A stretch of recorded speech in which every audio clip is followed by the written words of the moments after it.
بسم الله الرحمن الرحيم أم حسبت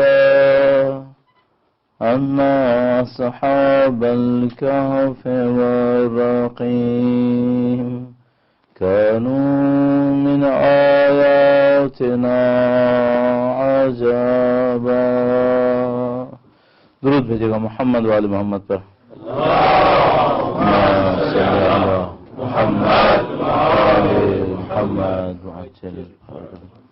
پروردگار عالم کا انتہائی احسان ہے، اس کا شکر ہے، اس نے ہمیں اور آپ کو اہل بیت اطہار علیہ السلام کے عزا کے فرش پر بیٹھنا نصیب فرمایا ہے. خدا متعال کا انتہائی احسان ہے، اس نے ہمیں سید الشہداء کا معتقد قرار دیا ہے. خدا متعال کی دی ہوئی اس نعمت کا شکر بجا لانے کے لیے درود بھیجیں محمد و آل محمد پر.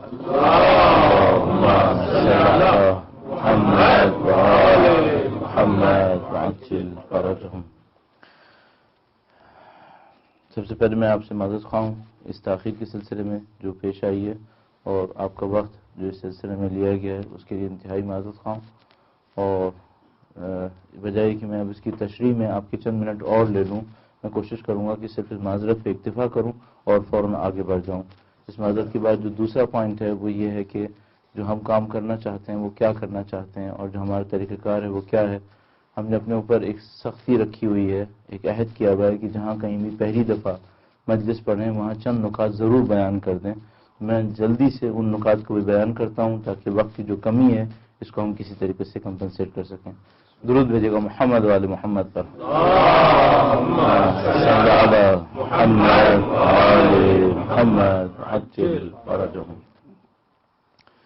ہم نے جب سے مجالس کا سلسلہ شروع کیا اپنے لیے، اس میں چند باتوں کو خاص کر اپنی زندگی میں ہدف بنایا ہے. اس میں سے پہلا ہدف یہ تھا کہ ہم جو مروجہ خطابت کا طریقہ کار ہے اس کو ہم اختیار نہیں کریں گے. اس کی وجہ یہ کہ ہم نے دیکھا کہ لوگ خطابت کی خاطر بہت ساری چیزوں کو قربان کر رہے ہیں. تو اگر تقویٰ اور خطابت اور علم اور خطابت کا مقابلہ آتا ہے تو لوگ خطابت کو لے لیتے ہیں اور علم اور تقویٰ کو چھوڑ دیتے ہیں. اس خطرے کو دیکھتے ہوئے ہم نے اپنے لیے کوشش یہ کی کہ ہم خطابت نہیں کریں گے. ہم جو کام کریں گے وہ یہ کہ سلیس سادہ زبان میں اور دھیمے لہجے میں جو اہل بیت کی تعلیمات میں سے چند نکات سمجھ میں آئے ہیں ان نکات کو سادہ زبان میں آپ کی خدمت میں بیان کر دیں گے. تو مجھے کم امید ہے کہ آپ میں سے کوئی میرا نام سننے کے باوجود خطابت کے انتظار میں یہاں پر آیا ہوگا، لیکن اگر کوئی خطابت کے انتظار میں آیا ہے میں اس سے پہلے سے ہی معذرت خواہ ہوں. نہ مجھے آتی ہے نہ میں کروں گا. جو میں کروں گا وہ میں نے آپ کی خدمت میں عرض کر دیا، چند نکات آپ کی خدمت میں بیان کروں گا. دوسرا پوائنٹ اس سلسلے میں یہ ہے کہ میری کوشش یہ ہوگی کہ جو بھی میں آپ کی خدمت میں عرض کروں اس میں سے کچھ حصہ تو بہت تھیوریٹیکل ہوگا، لیکن کچھ نہ کچھ حصہ پریکٹیکل ضرور ہو تاکہ آپ جب یہاں سے جائیں تو آپ اس کے اوپر عمل کر سکیں. یعنی ہم صرف نظریاتی کام نہیں کرنا چاہیں گے، ہم چاہیں گے کہ کوئی عمل کی دنیا کے اندر کے لیے بھی آپ کی خدمت میں کوئی چیز بیان کرتے چلے جائیں. اور تیسرا جو ہمارا ہدف ہوگا وہ یہ ہوگا کہ ان تمام کاموں کے نتیجے میں آپ کے اوپر کوئی تبدیلی آئے.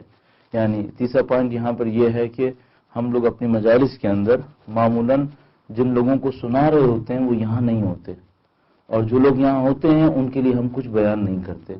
ہم کچھ پوائنٹس دے رہے ہوتے ہیں دوسری قوموں کے لیے، اور ان قوموں میں سے معمولاً لوگ وہاں پر نہیں ہوتے ہیں جو اس کو سنیں.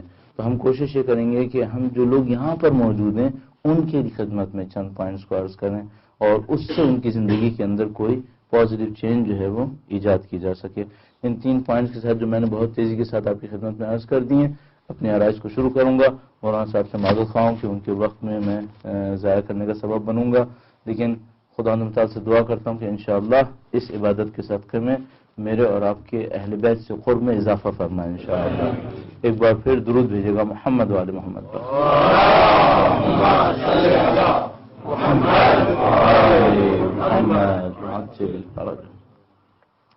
مقدمتاً عرض ہے کہ ہم اور آپ اچھی طرح اس بات کو سمجھتے ہیں کہ دنیا میں دولت کمانا اتنا مشکل کام نہیں ہے. مختلف قوموں نے مختلف موقعوں پر بہت زیادہ دولت کمائی ہے. کوئی دولت کو استعمال کر پاتا ہے، کوئی دولت کو استعمال نہیں کر پاتا ہے، لیکن یہ بات ہمیں سمجھ میں آتی ہے دولت کمانا کوئی اتنا مشکل کام نہیں ہے. اسی طریقے سے طاقت لینا بھی بہت مشکل کام نہیں ہے، ان دونوں کے لیے انبیاء کی ضرورت نہیں ہے۔ بغیر نبی کے دولت کمائی جا سکتی ہے، بغیر نبی کے طاقت بھی لی جا سکتی ہے، اور اس کی نشانی دنیا کی بہت ساری ایسی دولتیں ہیں جو کسی کی نبی کی تعلیمات سے نہیں کمائی گئی ہیں، بلکہ وہ اپنے دماغ سے غلط اور صحیح کر کے جمع کر لی گئی ہیں۔ فرعون نے حضرت موسیٰ علیہ السلام سے دولت کمانے کا طریقہ کار نہیں پوچھا تھا، جو اس کے دماغ میں تھی اس سے کیا تھا۔ بہت ساری حکومتیں، بادشاہتیں، ریاستیں نبی کی تعلیمات سے ہٹ کر بنائی جا سکتی ہیں۔ تو جیسے میں نے فرعون کی مثال دی، اس کے پاس طاقت بھی تھی، اس کے پاس دولت بھی تھی، اور کسی نبی سے اس نے ان تعلیمات کو حاصل نہیں کیا تھا، بلکہ اپنے شیطانی دماغ سے جو کچھ اس کے ذہن میں آتا تھا اس سے وہ انجام دیتا تھا۔ اس موضوع کے لیے نبوت کی ضرورت نہیں پڑتی۔ حتیٰ اس کے اوپر ایک اور چیز بھی اضافہ کروں، آپ ٹیکنالوجی حاصل کرنا چاہتے ہیں، پہلے آپ شکر کسی اور طرح بناتے تھے، اب شوگر کسی اور طرح بناتے ہیں، اس کے لیے بھی نبوت کی ضرورت نہیں ہے۔ پہلے آپ گھوڑا گاڑی میں سفر کرتے تھے، پھر آپ گاڑی کے اندر آ گئے، پھر آپ ریل گاڑی کے اندر آ گئے، پھر آپ جہازوں کے اوپر چلے گئے، پھر آپ شٹلز پہ چلے گئے، اس کے لیے بھی نبوت کی ضرورت نہیں ہے، یہ بھی بغیر نبوت کی حاصل کی جا سکتی ہیں۔ البتہ اس تیسرے ٹاپک میں انبیاء کرام علیہ السلام کا ٹیکنالوجی کے اندر بہت بڑا پارٹ ہے، جس کو ہمیں ڈسکس کرنا پڑے گا کبھی کسی اور موقع کے اوپر، کہ مثال کے طور پر جیسے کہ ہمارے سامنے چند مثالیں قرآن کریم کے اندر موجود ہیں جس میں خدا تعالیٰ فرماتا ہے کہ یہ ٹیکنالوجیز جو تھیں وہ انبیاء کے ذریعے سے لوگوں تک پہنچی ہیں، جس کی مثال کے طور پر ڈیم کا سلسلے میں حضرت ذوالقرنین کا معاملہ ہے، گرچہ نبی نہیں تھے لیکن الہی شخصیت تھی۔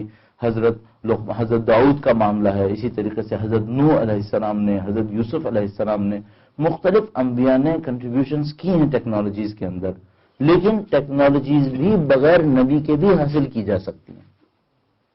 بس دولت بغیر نبی کی آ سکتی ہے، طاقت بغیر نبی کی آ سکتی ہے، کسی حد تک ٹیکنالوجی بھی بغیر نبی کی آ سکتی ہے، لیکن ایک بات ایسی ہے جو بغیر نبوت کے ممکن نہیں ہے، انسان بغیر نبی کے انسان نہیں بنتا ہے۔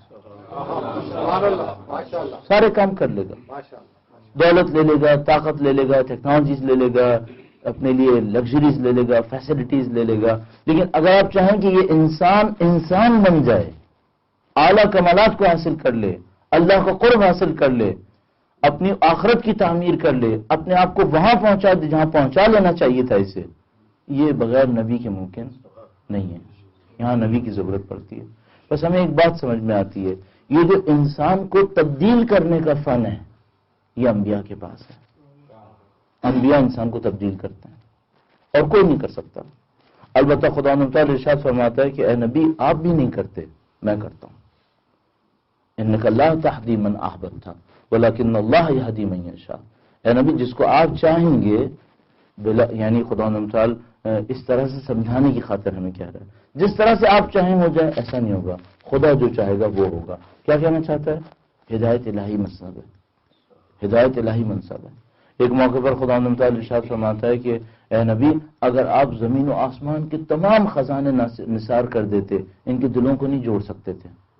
دوسرا ٹاپک سمجھ میں آ گیا۔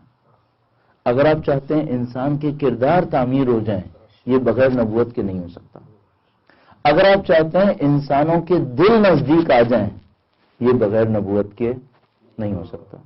بہترین مثال ہماری آج کی دنیا ہے، اس کے پاس پیسہ بھی ہے، اس کے پاس طاقت بھی ہے، اس کے پاس ٹیکنالوجی بھی ہے، لیکن انسانوں کی حیثیت کیا ہے؟ جنگل میں اگے ہوئے درختوں کی طرح ہے، ساتھ ساتھ کھڑے اور دوسرے کے بارے میں کوئی جذبات نہیں رکھتے۔ ہم لوگ ایسے ہیں۔ یہ کیوں ایسا ہوا ہے؟ وہ تین چیزیں آ سکتی ہیں، یہ جو چیزیں یہ نہیں آ سکتی، اس کے لیے ہمیں نبوت کی ضرورت ہوتی ہے۔ اب میں اس کو مختصر کرنے کی طرف لے کے جاؤں گا۔ انبیاء یہ کام کیسے کرتے ہیں؟ انبیاء یہ کام کیسے کرتے ہیں؟ میں ایک بات آپ کی خدمت میں صرف تشبیہاً عرض کروں گا، اور یہ بہت ضروری ہے، لہذا تشبیہ دے رہا ہوں ورنہ آپ کا وقت اس میں نہ لیتا۔ درود بھیجے گا محمد و آل محمد پر۔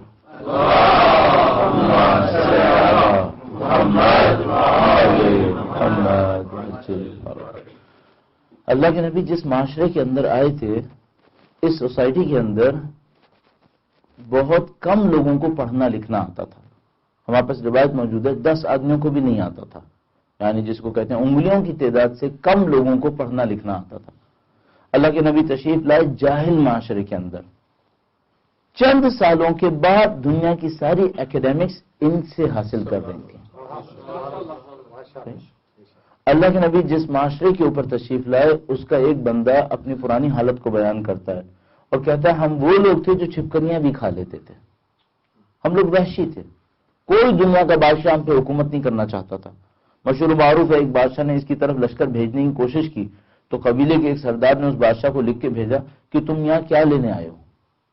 اگر ہم سے دولت لینے آئے ہمارے پاس کوئی دولت نہیں ہے، اگر ہم سے کلچر لینے آئے ہمارے پاس کوئی کلچر نہیں ہے، اگر ہم سے زمین لے رہے آئے ہمارے پاس کوئی زراعت نہیں ہے، ہمارے اوپر اگر حکومت کرنے کی کوشش کی تو ہمارے پاس کچھ نہیں ہے، لیکن ہم ساری زندگی تم سے لڑیں گے اور تمہارا ناک میں دم کر دیں گے، لہذا یہاں آنے کی کوشش نہیں کرنا، یہاں کچھ نصیب نہیں ہوگا اور صرف جنگ چلے گی، چونکہ ہم اگر گھوڑے دوڑانے پہ بھی جنگ کرتے ہیں تو 40 سال کر لیتے ہیں، لہذا تم آ کر یہاں بیٹھو اور ہم خاموشی سے بیٹھے رہیں گے، ہمیں 100 سال بھی لگ گئے تو ہم جنگ کرتے رہیں گے، اور یہاں سے تمہیں کچھ نہیں ملنے کا، نہ یہاں پیسہ ہے نہ یہاں زراعت ہے، یہاں کوئی چیز نہیں ہے۔ اللہ کے نبی ایسی ایک سوسائٹی میں، وحشیوں کی سوسائٹی میں، چند سالوں کے بعد دنیا کے ثقافتی رہنما اس سوسائٹی میں تھے، یہ کلچرل لیڈرز بن گئے تھے، پوری دنیا کو ثقافت دے رہے تھے۔ اللہ کے نبی جس سوسائٹی کے اندر آئے وہاں پولیٹیکل ڈس اورینٹیشن یا انسٹیبلٹی کا یہ عالم تھا، یہاں کوئی سینٹرل گورنمنٹ نہیں تھی، کوئی لیجسلیشن، کوئی جوڈیشری، کچھ بھی نہیں تھا، ہر قبیلہ اپنے ہاتھ میں شمشیر رکھتا تھا، دوسرے قبیلے سے لڑنے کو تیار تھا۔ اللہ کے نبی تشریف لائے، دنیا کی ایسی حکومت بنائی جو اس وقت کے ملکوں میں کم از کم 25 ملکوں کو ملائیں تو وہ حکومت بن رہی تھی۔ اللہ کے نبی نے یہ کام کیسے کیا؟ اور ان سب سے بڑھ کر اللہ کے نبی نے ان لوگوں کو جو وحشی تھے ایک دوسرے کے لیے اتنا نزدیک کر دیا کہ ایک دوسرے کے لیے جان دیتے تھے، ایک دوسرے کے لیے جان دیتے تھے۔ جنگ تبوک کے اندر ایک موقع کے اوپر ایک دوسرے کے نام پر مرتے رہے لیکن پانی نہیں پیا۔ بہت دفعہ ایسا ہوا، کھجور ایک منہ میں رکھتے تھے، آدھی ذرا سی چوستے تھے، دوسرا منہ میں رکھ لیتا تھا، اس کو پتا تھا اگر میں نے پوری کھا لی تو اس کے پاس نہیں ہے تو تھوڑی سی کھا کے اس کو دے دیتا تھا۔ یہ بھی انہوں نے کیا۔ یہ وحشیوں نے یہ کام کیسے کیا؟ اب کوشچن یہاں پر یہ، اللہ کے نبی نے یہ کام کیسے کیا؟ اگر مجھے یہ سمجھ میں آئے تو فائدہ کیا ہوگا؟ 2 فائدے ہوں گے۔ ایک تو مجھے یہ سمجھ میں آ جائے گا کہ مجھے اپنے آپ کو کیسے تبدیل کرنا ہے۔ ہم میں سے ہر آدمی جانتا ہے ہم ناقص ہیں، ہم میں سے ہر آدمی جانتا ہے ہمیں آگے بڑھنے کی ضرورت ہے، اور اگر میں یہ کہنا شروع کر دوں مجھے اور ڈیولپمنٹ نہیں چاہیے، اس کا مطلب ہے میری موت آ گئی ہے، میں مر چکا ہوں، کیونکہ انسان زندہ ہے حرکت کے لیے، کمال کے لیے۔ اگر اس کے اندر کوئی پروگرس ڈیولپمنٹ نہیں ہے اس کا مطلب ہے اس کو موت آ جانی چاہیے، اس کو کوئی فائدہ نہیں جینے کا۔ صحیح؟ تو پہلی بات یہ کہ مجھے اپنا پتہ چلنا چاہیے کہ میرے اندر ڈیولپمنٹ ہوگی کیسے۔ دوسری بات یہ کہ مجھے یہ بھی سمجھ میں آ جائے گا کہ یہ جو میں دوسروں کو کہہ رہا ہوں میں ان کو دین دینا چاہتا ہوں، دین دیتے کیسے ہیں؟ بھئی آپ خود یہاں پہ بیٹھے ہیں، کیا آپ کی خواہش نہیں کہ لوگوں کو دین دیں، لوگوں کو دین سمجھائیں؟ کیسے سمجھائیں گے آپ؟ تو میرا اپنے خیال ہے دونوں اعتبار سے، ہمارے اپنے لیے اور دوسروں کے لیے، سب کے لیے بہتر ہے۔ اچھا، اس بیچ میں ایک اور موضوع بھی ہے، کم از کم کوئی کسی بھی محنت نہ کرنا چاہے، بعض اوقات انسان اپنے اوپر بھی محنت نہیں کرنا چاہتا، دوسروں پہ بھی محنت نہیں کرنا چاہتا، اولاد پہ تو کام کرنا چاہتا ہے نا۔ میرے ایک دوست، مجھے یاد ہے، کبھی نماز نہیں پڑھتا تھا، میرے کالج کے زمانے کا دوست تھا، میں بعد میں ایران چلا گیا، پڑھ کے واپس آ گیا، میں اس سے کہتا تھا نماز پڑھو، تو نماز نہیں پڑھتا تھا۔ اچھا، میں بھگا بھی نہیں پاتا تھا کہ میں اس سے کہوں بھائی تم میرے دروازے پہ مت آؤ، اب ایک آدمی آپ کے گھر پہ آ گیا تو اب آپ سے کہاں بھگائیں گے؟ آ کے بھی آتا تھا، بات بھی کرتا تھا، اچھا دوست بھی تھا، اور ہم کہتے ہیں نماز پڑھو تو نماز بھی نہیں پڑھتا تھا۔ ایک دفعہ میں نے دیکھا پڑھنا شروع کر دی، میں نے کہا بھائی ہم 10 سال سے کہہ رہے ہیں تم نے نہیں پڑھ کے دی، ابھی خود سے پڑھنا شروع کر دی۔ کہنے لگا کہ ہاں میرا بیٹا بڑا ہو رہا ہے، میں نہیں چاہتا وہ بے نمازی رہے۔ اپنے باپ کو دیکھے گا نماز نہیں پڑھتا تو وہ بھی نماز نہیں پڑھے گا، چلو میں تو بے نمازی مر جاؤں، میں نہیں چاہتا میرا بیٹا بے نمازی مرے، تو میں اس کی خاطر نماز پڑھ رہا ہوں۔ تو چلو اللہ اس نماز کو بھی تمہاری قبول کر لے انشاءاللہ، کہ تم اللہ کی خاطر نہیں پڑھو، بچے کی خاطر پڑھ رہے، لیکن چلو انڈائریکٹ بھی صحیح۔ اولاد تو چاہیے نا، اولاد تو سب کچھ چاہیے۔ یہ کام ہوتا ہے کیسے؟ مجھے ایک پوائنٹ سمجھ میں آتا ہے، پوائنٹ تو بہت زیادہ کیے جا سکتے ہیں، لیکن چونکہ تھوڑا سا وقت بھی کم ہے اور ہم لوگوں کے پاس لمیٹڈ ہوتی ہے بہت جو کچھ بولنے کے لیے معلومات ہوتی ہے، تو ہم اس میں سے ایک پوائنٹ چوز کرتے ہیں، آپ کی خدمت میں عرض کرتے ہیں۔ درود بھیجے گا محمد وآل محمد پر.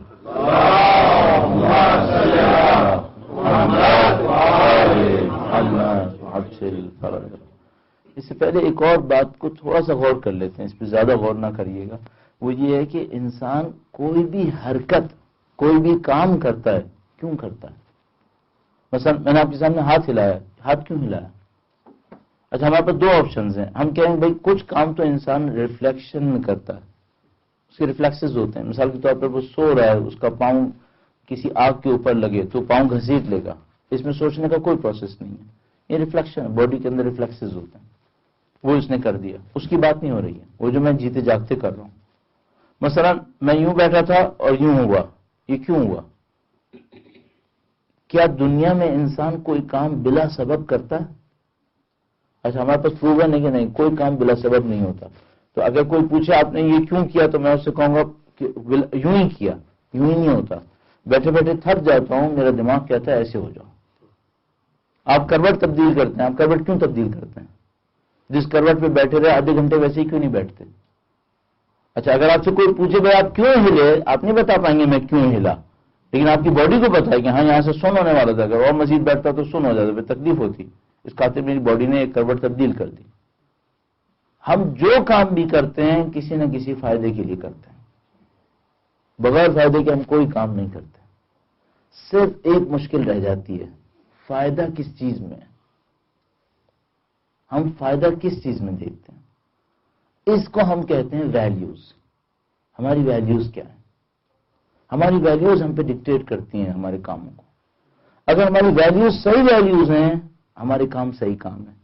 ہماری ویلیوز غلط ویلیوز ہیں، ہمارے کام غلط کام ہیں. بس ہمارے پاس دو لیولز ہو گئے. ایک تو ہمارے ڈیسیشنز ہیں، جو ہم ابھی آپ نے ڈیسیجن لیا، آپ نے کروٹ تبدیل کی، یہ آپ کا ایک ڈیسیجن ہے. آپ کہیں اور نہیں گئے، آپ یہاں تشریف لائے، یہ آپ کا ایک فیصلہ ہے. یہ فیصلے جو آپ نے کیے ہیں، یہ آپ نے کیوں فیصلے کیے؟ آپ کے فیصلوں کی بنیاد ہوتی ہے ویلیوز پر. آپ کی ویلیوز آپ کے اوپر ڈکٹیٹ کرتی ہیں کہ آپ کے ڈیسیشنز کیا ہوں گے. اور یہ بھی میں آپ کی خدمت میں عرض کرتا چلوں، آپ جانتے ہیں ان باتوں کو. بعض اوقات ایک فیصلہ 40 سال تک ہنسا یا رلا سکتا ہے. ایک غلط فیصلہ، ایک صحیح فیصلہ ممکن ہے پوری زندگی تبدیل کر دے. میں اپنے طور پہ سوچتا ہوں، میں نے جب میری عمر 17 سال تھی تو ایک فیصلہ کیا تھا، وہ یہ کہ مجھے ایران جانا چاہیے. مجھے اس پہ فخر ہے، میں نے صحیح فیصلہ کیا تھا. آج تک مجھے 28 سال ہو گئے طالب علم بنے ہوئے، آج تک مجھے کبھی اس فیصلے پر شرمندگی نہیں ہوئی ہے. الحمدللہ رب العالمین، میں نے صحیح فیصلہ کیا تھا. اسی طرح غلط فیصلے انسان کو مروا سکتے ہیں. بس بہت امپورٹنٹ ہے کسی انسان کے فیصلے کہاں سے آتے ہیں. ہماری جتنے فیصلے آتے ہیں ہماری ویلیوز سے آتے ہیں. البتہ ان بٹوین ایک اور چیز بھی ہے جو میرا اس وقت ٹاپک نہیں ہے، میں اس پہ بات نہیں کر پاؤں گا. وہ ہماری عادتیں ہیں، اور وہ عادتیں بھی کہیں نہ کہیں ویلیوز سے بن رہی ہوتی ہیں. لہٰذا میں اس کو ابھی اسکپ کرتا ہوں. بس ہمارے پاس 3 لیول ہو گئے: ہمارے فیصلے، ہماری ویلیوز. ہماری ویلیوز ہمارے فیصلوں کو ڈکٹیٹ کر رہی ہوتی ہیں. اچھا، یہ ویلیوز کہاں سے بنتی ہیں؟ آپ کے پاس ایک ویلیو ہے کہ سید الشہداء کا ذکر اچھا ہے، یہ ایک ویلیو ہے. اس خاطر آپ نے فیصلہ کیا کہ آپ یہاں پر آ گئے. یہ ویلیو کہاں سے بنی ہے؟ ویلیوز بنتی ہیں ریالٹیز سے، جن کو آپ کا ذہن سمجھ سکا ہے. اگر آپ نے ریالٹیز کو صحیح سمجھ لیا ہے، جو حقائق تھے ان کو صحیح سمجھ لیا، آپ نے کسی تصور کو حقیقت نہیں سمجھا ہے، حقیقت کو حقیقت سمجھا ہے، تو پھر آپ کی ویلیوز صحیح ہیں. اگر آپ کی ویلیوز صحیح ہیں، آپ کے ڈیسیشنز صحیح ہیں، اور ان ریالٹیز تک آپ کو پہنچا دیں گے. مثال آپ کی خدمت میں عرض کروں گا، درود بھیجیے گا محمد وآل محمد پر.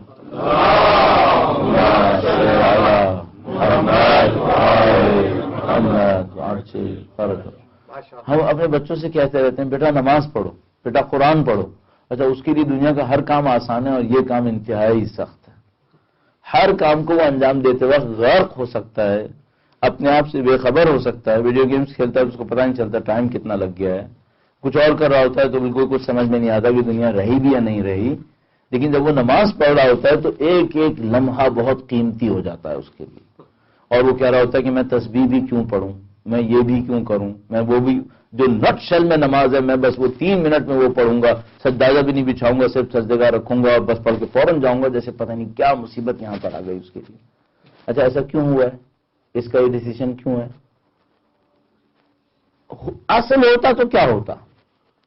اصل ہوتا تو یہ نماز کو بہت خوب اچھے طریقے سے پڑھتا، دل لگا کے پڑھتا، اس کو نماز سے مزہ بھی آتا۔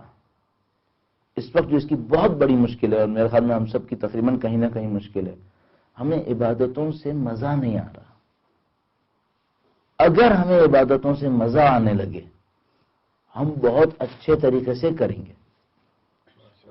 کیا آپ دو قسم کے کھانوں کو تمیز نہیں دے سکتے کہ ایک کھانے کو آپ دلچسپی سے کھاتے ہیں اور ایک کھانے کو ہم لوگ محاورے میں کہتے ہیں زہر مار کرتے ہیں؟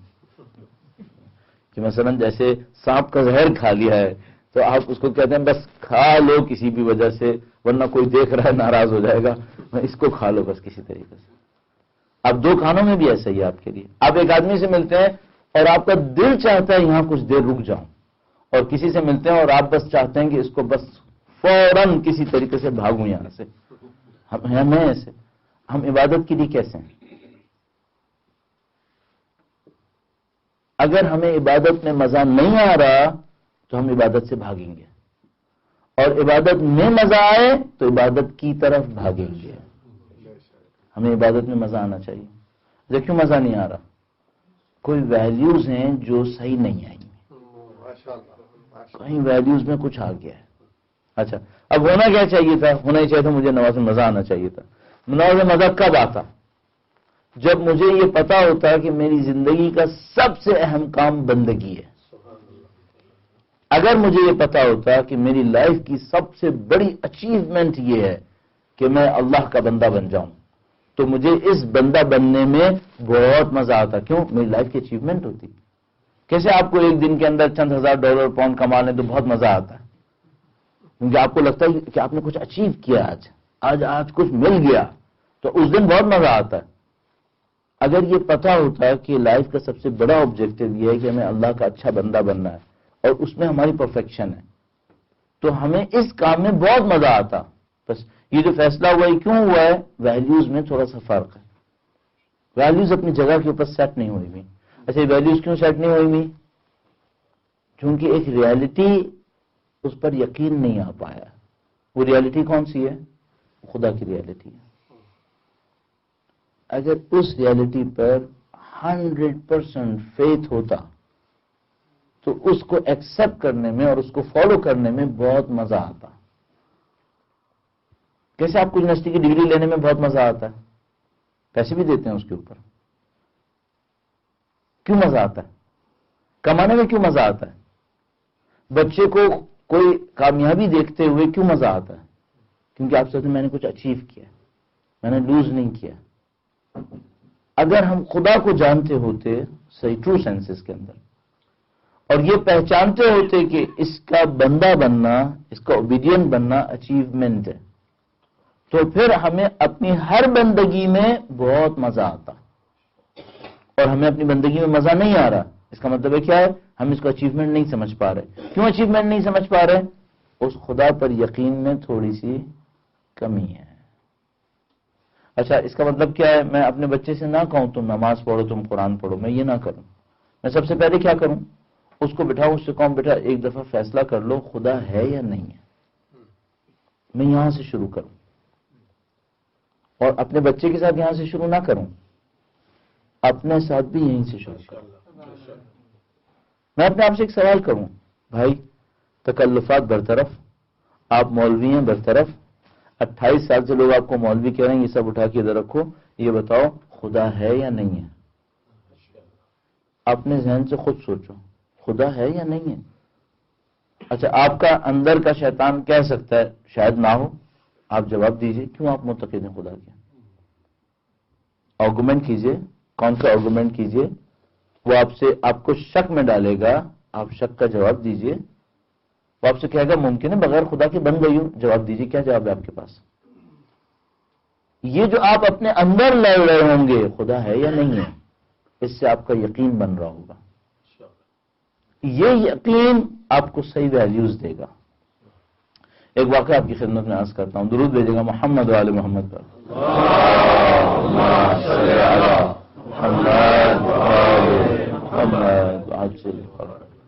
ایک دفعہ ایک آدمی امام معصوم کے پاس آیا اور کہنے لگا کہ مولا میں کافر ہو گیا ہوں۔ امام نے فرمایا کیا ہوا، کیسے کافر ہو گیا؟ کہنے لگا مولا مجھے خدا پہ یقین نہیں ہے، میں کافر ہو گیا ہوں۔ امام نے فرمایا کافر نہیں ہوئے۔ کہنے لگا لیکن میرے ساتھ بہت برا ہوا ہے۔ امام نے فرمایا تمہارے ساتھ بس اتنا ہوا ہے، کل تم خدا کے بارے میں سوچ رہے تھے، شیطان نے تمہارے کان میں ڈالا کہ خدا ہے بھی یا نہیں ہے، تمہارے پاس جواب نہیں تھا، اس وجہ سے کہہ رہے ہو کہ تم کافر ہو گئے۔ کہنا مولا یہی ہوا تھا، میں خدا کو ثابت نہیں کر سکا، مجھے نہیں پتا خدا ہے یا نہیں ہے۔ امام نے اس موقع پر ایک جملہ ارشاد فرمایا، اہل بیت کے جملوں میں بعض جملے ایک واقعے کے لیے ہوتے ہیں، بعض جملے رولز ہوتے ہیں۔ قرآن کریم کی آیتوں میں ہر آیت رول ہوتی ہے، ہمیں پتہ نہیں چلتی، ہمیں نہیں پتہ چلتی، ہم سمجھتے ہیں ایک واقعے کے لیے۔ سب سے پہلے کوشش کیجئے گا قرآن اور حدیث میں سے رولز کو ایکسٹریکٹ کریں، اس سے آپ کو اتنی پاور ملے گی کہ جس کی کوئی حد نہیں ہے۔ کیوں؟ تھوڑے سے فزکس کیمسٹری کو رولز کو ہمیں پتہ چلا ہے تو ہم آسمان پہ پہنچ گئے۔ اگر ہمیں خدا کے رولز پتہ چل گئے، مجھے نہیں معلوم ہم لوگ کہاں پہنچ جائیں گے۔ امام نے ایک سمپل رول دیا، دیکھنے میں سادہ اور مطلب میں انتہائی گہرا۔ امام نے فرمایا، اس جملے کو غور سے سنیے گا، البتہ بعض جملات ایسے ہوتے ہیں جن کے لیے بہت اچھی اردو چاہیے ہوتی ہے، میں کوشش کروں گا اس کو سمپلیفائی کروں، لیکن پھر بھی میں 2 جملے اس کی تشریح میں عرض کروں گا۔ امام نے فرمایا شک بہت اچھا راستہ ہے، بہت بری منزل ہے۔ شک بہت اچھا راستہ ہے، آپ شک کے راستے پر آئے اور آگے چلیں، یہ اچھا راستہ ہے۔ شیطان نے آپ کے ذہن میں شک ڈالا خدا ہے یا نہیں ہے، آپ نے اس کو سولو کیا اور آپ آگے چلے گئے، راستہ بہت اچھا راستہ ہے۔ امام نے فرمایا بہت بری منزل ہے، کسی کے ذہن میں آیا خدا ہے یا نہیں ہے، اس کو سولو کیے بغیر یہیں پہ رک گیا، اور منزل بہت بری منزل ہے، منزل بہت، راستہ اچھا راستہ ہے۔ شیطان آپ کے ذہن میں شک ڈالے امام ہیں بھی یا نہیں ہے، کوئی مشکل نہیں ہے، یہ راستہ اچھا راستہ ہے، اب آپ اس کو ڈسکس کریں، اس کے اوپر پروفز لے کر آئیں، اس کے اوپر آرگومنٹ دیں، یہ بہت اچھا کام کیا شیطان نے آپ کے لیے کہ آپ کے ذہن میں کم سے کم کوشچن تو ریز کر دیا۔ ہم لوگ بھی بعض اوقات یہی کرتے ہیں، شیطان کا سا کام کہ ہم کوشچن ریز کرتے ہیں اور چاہتے ہیں لوگ اپنے ذہن کے اوپر بوجھ دیں، وہ اپنے ذہن کے اوپر دباؤ دیں اور اپنے راستے کو حاصل کرنے کی کوشش کریں۔ تو امام نے فرمایا شک بہت اچھا راستہ ہے، بہت بری منزل ہے۔ تمہارے ذہن میں شک آیا ہے، اس پہ رکو نہیں، اس پہ ریسرچ کرو، اس کو ڈھونڈو اور اپنے خدا تک پہنچ جاؤ۔ بہت اچھی منزل تمہارا یقین ہے، یقین اچھی منزل ہے، تم یقین تک پہنچو۔ تو عزیزان محترم، جیسے میں اور آپ یہ کام کریں گے ہماری مشکل حل ہو جائے گی، ہماری مشکل حل ہوگی۔ صرف ایک چیز چاہیے، بہت ساری چیزیں کہہ سکتا ہوں میں، ایک اس لیے کر رہا ہوں، میں 3 بھی کر سکتا ہوں، لیکن میں اس لیے کر رہا ہوں تاکہ وقت جلدی گزر رہا ہے اور ہم نے ختم کرنا ہے اس کو۔ ایک چیز چاہیے، وہ کیا؟ مقاومت چاہیے، استقامت چاہیے، آپ ڈٹے رہیں اپنے کام کے اندر۔ شیطان کو ڈٹا رہنے والا انسان بہت برا لگتا ہے۔ ایک واقعہ آپ کی خدمت میں عرض کرتا ہوں، درود بھیجے گا محمد والے محمد۔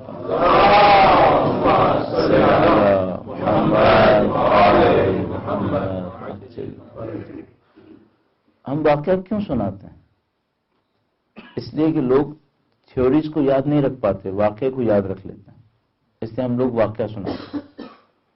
ایک آدمی صبح کی نماز پڑھنے کے لیے مسجد کی طرف جا رہا تھا، وہ جگہ سے جا رہا تھا، رات کو بارش ہوئی تھی، ایک جگہ پہ پانی جمع ہوا تھا، اس پانی کے اوپر نجاست بھی پڑی ہوئی تھی کوئی، وہ وہاں سے گزرنے لگا، اس کا پاؤں سلپ ہوا، وہ نجاست میں چلا گیا، نجاست میں چلا گیا، اس کے کپڑے نجس ہو گئے۔ اس نے کہا اب مسجد جانے کا کوئی فائدہ نہیں ہے، میرے کپڑے نجس ہو گئے، اب مجھے گھر جانا چاہیے، میں گھر جا کے کپڑے بدلوں گا، وہیں نماز پڑھ لوں گا۔ جب وہ گھر واپس آیا تو اس نے سوچا میں نے اتنا ٹائم تو لگا ہی دیا ہے، ٹھیک ہے کپڑے بھی بدلنے ہی ہے، نماز بھی پڑھنی ہے، تو مسجد چلا ہی جاتا ہوں۔ تو مسجد جانے کے لیے پھر دوبارہ جاتا ہے، پھر اس اسپاٹ پہ پہنچتا ہے، پھر دوبارہ پاؤں سلپ ہوتا ہے، پھر دوبارہ کپڑے نجس ہو جاتا ہے۔ کہتا ہے آج بہت برا دن ہے، میں اللہ کی بندگی کرنا چاہتا ہوں اور میں نہیں کر پا رہا ہوں، یہ بہت غلط ہوا ہے۔ اس کے بعد کہتا ہے ٹھیک ہے میں بھی اللہ کا بندہ ہوں، میں دوبارہ کپڑے بدلنے جاؤں گا، میں دوبارہ بدل کے آؤں گا، اب میں بھی مسجد میں ہی نماز پڑھوں گا۔ دوبارہ کپڑے بدل کے آتا ہے تو وہاں پر ایک آدمی لالٹین لیے کھڑا تھا. کوئی لالٹین، اب لالٹین کو میں لینٹن کہوں کیا کہوں اس کو، وہ لیے کھڑا تھا. وہ آیا نزدیک، اس نے جب نزدیک پہنچا تو جو آدمی لیے کھڑا تھا لیمپ ٹائپ کا، اس نے اس سے کہا کہ ذرا کیئرفل رہنا، گرنا نہیں اندر. تو یہ آدمی اس سے کہتا ہے تمہارا بہت شکریہ، میں 2 دفعہ یہاں پہ غلطی سے گرا ہوں اور میں بہت برا گرا. اس کے بعد کہنے لگا تمہارا شکریہ. تم کون آدمی ہو؟ میں نے آج سے پہلے نہیں دیکھا یہاں پہ. کہنے لگا میں شیطان ہوں. کہنے لگا ہم نے شیطان کے بارے میں اتنا اچھا نہیں سنا تھا کہ اتنے اچھے اچھے کام بھی کرتا ہے، ہمیں تو کسی نے بتایا تھا کہ شیطان بہت برے کام کرتا ہے. کہنے لگا وہ صحیح سنا تھا، 2 دفعہ میں نہیں گرایا تھا، 2 دفعہ میں نہیں گرایا تھا. تو اس نے کہا کہ عجیب ہے، 2 دفعہ تو نے گرایا ہے، اب تیسری دفعہ مجھے بچا بھی رہا ہے. کہنے لگا 2 دفعہ جو تمہیں گرایا تھا تو آج سارے گناہ معاف ہو چکے ہیں. یہ کیسے ہوا؟ کہنے لگا جب میں نے پہلی دفعہ گرایا نا اور تو اٹھا اور تو نے کہا میں کپڑے بدل کے آتا ہوں تو خدا نے تیرے آدھے گناہ معاف کر دیا. جب دوسری دفعہ میں نے گرایا تو گیا کپڑے بدل کے واپس آیا، خدا نے باقی آدھے بھی معاف کر دیے.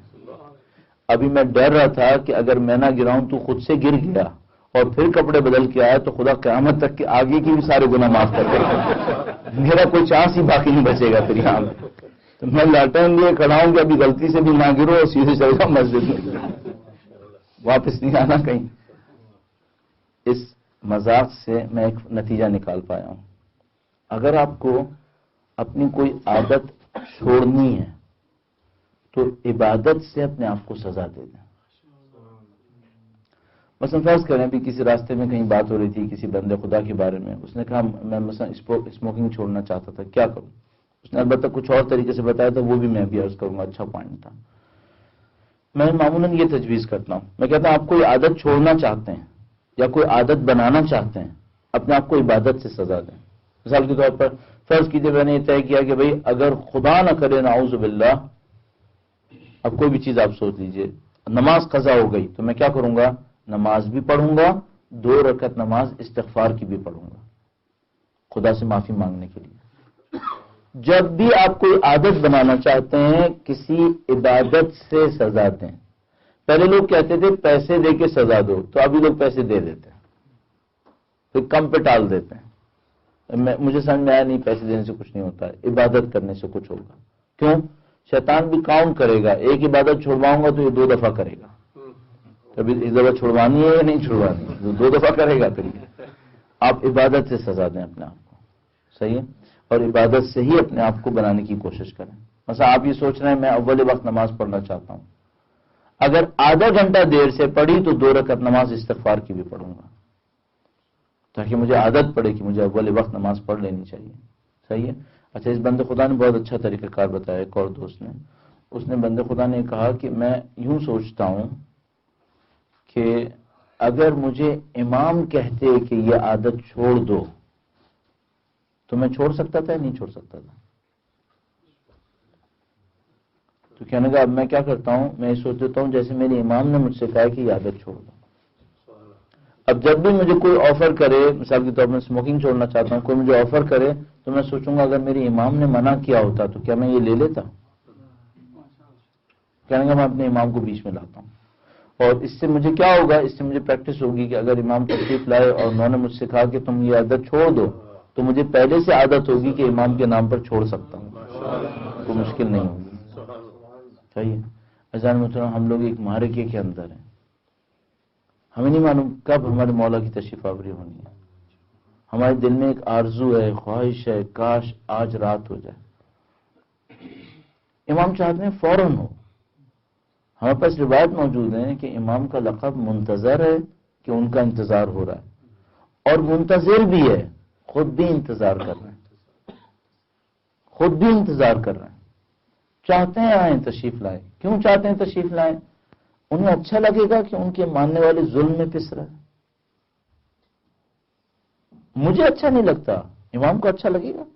آپ کو اچھا نہیں لگتا. آپ کو خبر ملتی ہے کوئی اہل بیت کا ماننے والا شہید ہوا ہے، مظلومیت کے ساتھ مارا گیا. یہ جو چلاس کوہستان کے اندر بسوں سے اتار کے انسانوں کو مارا، آپ کو برا نہیں لگا؟ برا لگا. اور امام کو میں بھی کہتا ہوں ہمارے امام کا دل مظلوم ہے، پتہ نہیں کتنے زخم لگے ہوئے ہیں. ہمیں تو کچھ بھی تکلیف نہیں ہوتی ہوگی، ہمارے لیے تو غیر ہے نا. ہم تو صرف اس وجہ سے تکلیف میں ہیں کہ بندہ خدا ایک انسان تھا، بیچارے کے اوپر ظلم ہوا ہے، ہمارے دل میں تکلیف ہے. امام کون ہوتا ہے؟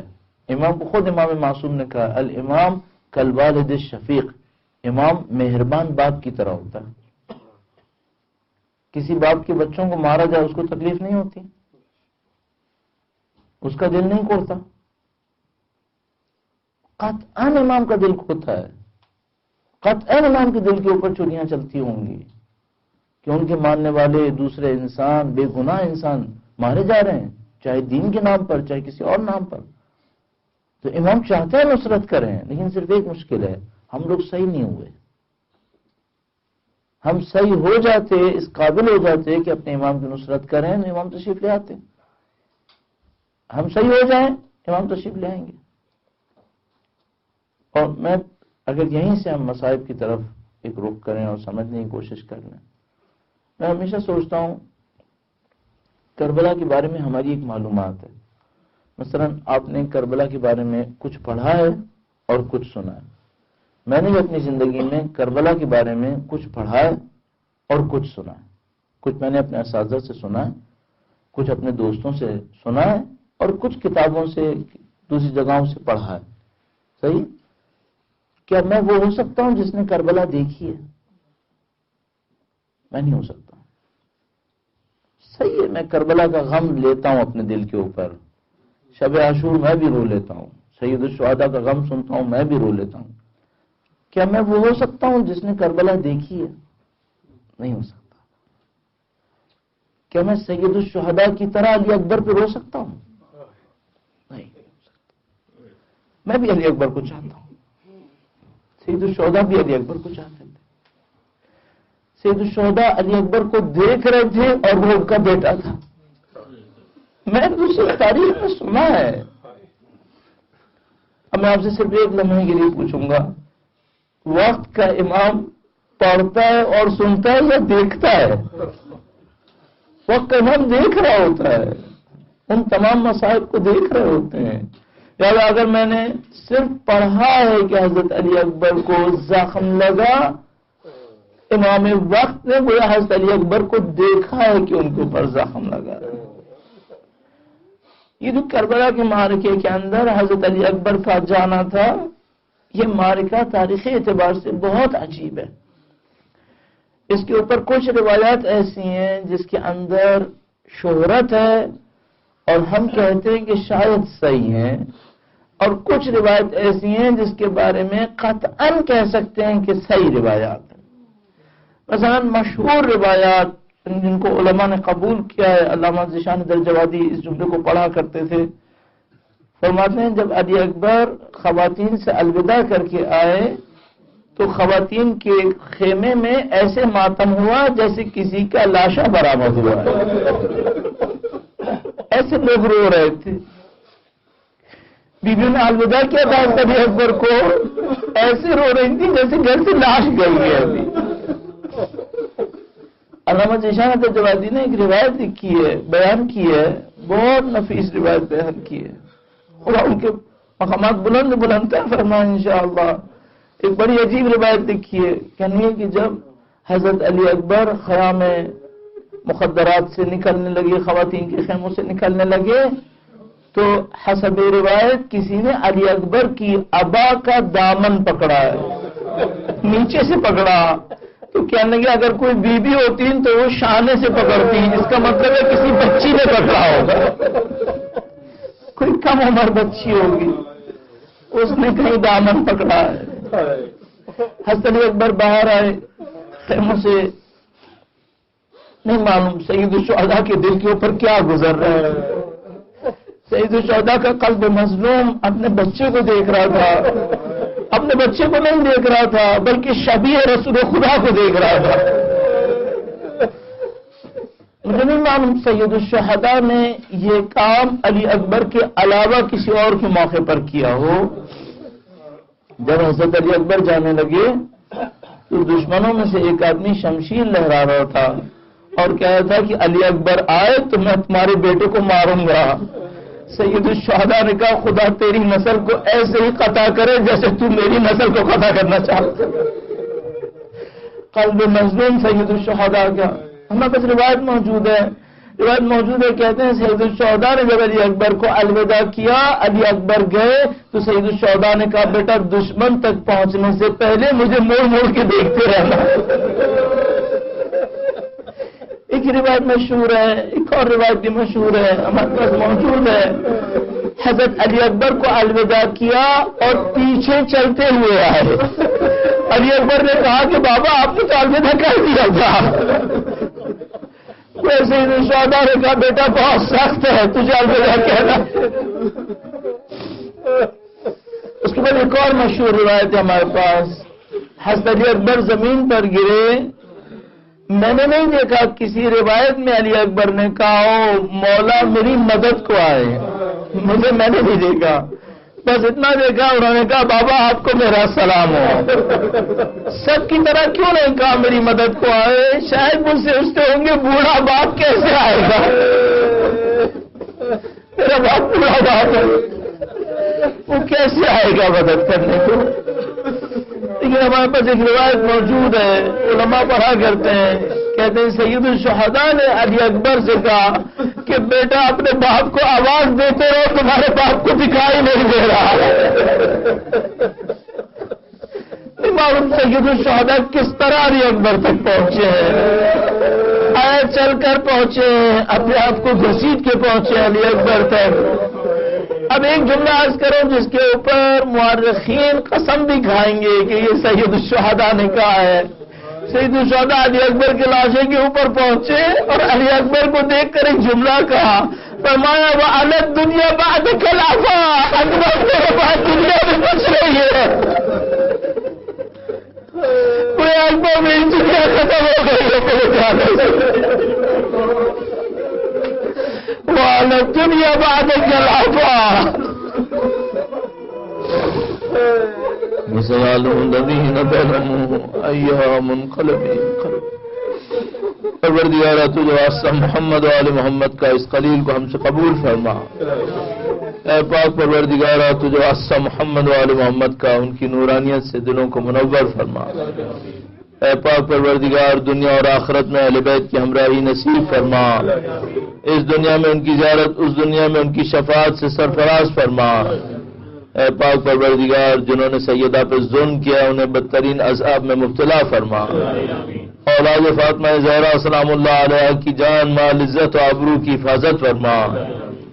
اے پاک پروردگار تمام دعائیں ان کے فرزند کے لیے. پاک پروردگار تجھے واسطہ محمد و آل محمد کا سید و سردار مولا اور آقا امام آخر الزماں کے ظہور میں تعجیل فرما. ہمیں ہماری اولادوں کو ان کے جانثاروں میں قرار فرما. ہماری زندگیوں کا اختتام دین کی راہ میں شہادت قرار فرما. ربنا تقبل منا انك انت السميع العليم بحق محمد وآله الطاهرين.